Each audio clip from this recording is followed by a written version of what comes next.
ආයුබෝවන් දුවේ පුතේ. අපි වෙනදා වගේම එකතු වුණා අලුත් වීඩියෝ එකක් එක්ක. ඒ තමයි වර්ඩ් වලින් අපි වැඩ කරන විදිහ. සමහර අත්‍යවශ්‍ය දේවල් ඔයාලත් එක්ක කතා කරන්න තමයි මම සූදානම් වෙලා ඉන්නේ. ඉතින් අද මම තෝරගත්තා වර්ඩ් ડોකියුමන්ට් එකක ඔරියන්ටේෂන් එක චේන්ජ් කරගන්නේ කොහොමද? මේ ගැන තමයි මම අද ඔයාලත් එක්ක කතා කරන්න යන්නේ. අපි බලමු.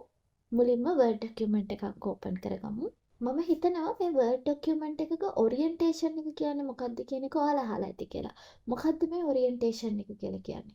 ඔරියන්ටේෂන් එක කියලා කියන්නේ මෙන්න මෙතන ලේඅවුට් බටන් එක ක්ලික් කරන්න.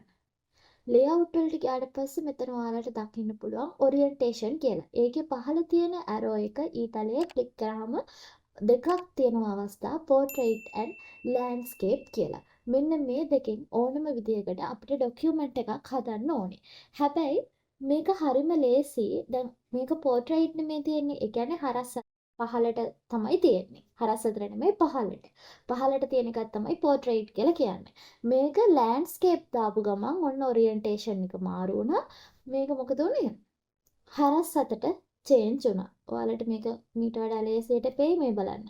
හරස් අතරට මේ තියෙන්නේ පෝර්ට්‍රේට් උනත් බලන්න වෙනස.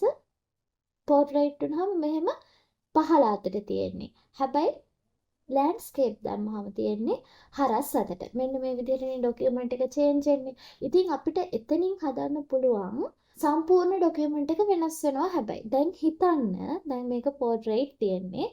හැබැයි අපිට මෙන්න මේ වගුව විතරක් මේ තියෙන ටේබල් එක විතරක් අපිට දාගන්න ඕනි ඔරියන්ටේෂන් එක වෙනස් කරලා. ඒ කියන්නේ ලෑන්ඩ්ස්කේප් විදිහට තමයි මේ ටේබල් එක දාගන්න ඕනි. ඒ වගේ අවස්ථාවක අපි කොහොමද ඔරියන්ටේෂන් එක චේන්ජ් කරගන්නේ? මොකද පිටු කිහිපයකට විතරයි අපිට ඔරියන්ටේෂන් ඕන. ඒ වගේ වෙලාවට මොකද කරන්නේ?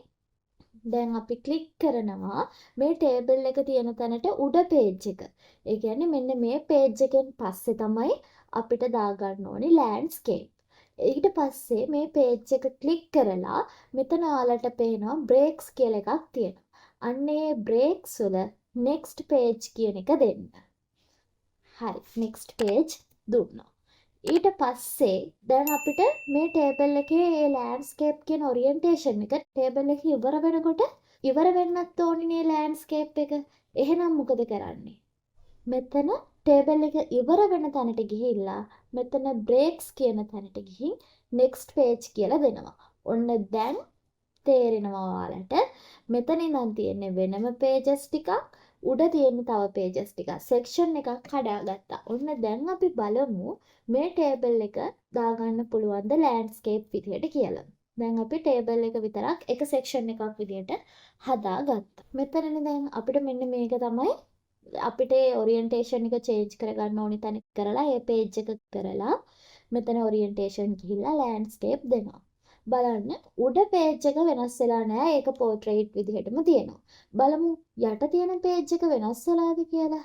නෑ ඒකත් බලන්න ටේබල් එකෙන් ඉවර වෙලා ඉතුරු ටික පෝර්ට්‍රේට් විදිහට තියෙනවා. දැන් මේක අපි මුල තැනදී විතරක් බ්‍රේක් එක කඩලා නැවැත්තුවා නම් මොකද වෙන්නේ? එහෙම වුණා නම් එතනින් පහළ තියෙන සියලුම pages වලට ලෑන්ඩ්ස්කේප් වැටෙනවා. ඒ නිසා තමයි අපිට ලෑන්ඩ්ස්කේප් වැටෙන්න ඕනි පිටුවට කලින් පිටුවෙන් page break එකක් දෙනවා. ඊට පස්සේ ලෑන්ඩ්ස්කේප් නවත්තන්න ඕනි පිටුවෙන් page break එකක් දෙනවා. next කියලා. මෙතන breaks වලට ගියා. next page කියලා දුන්නා.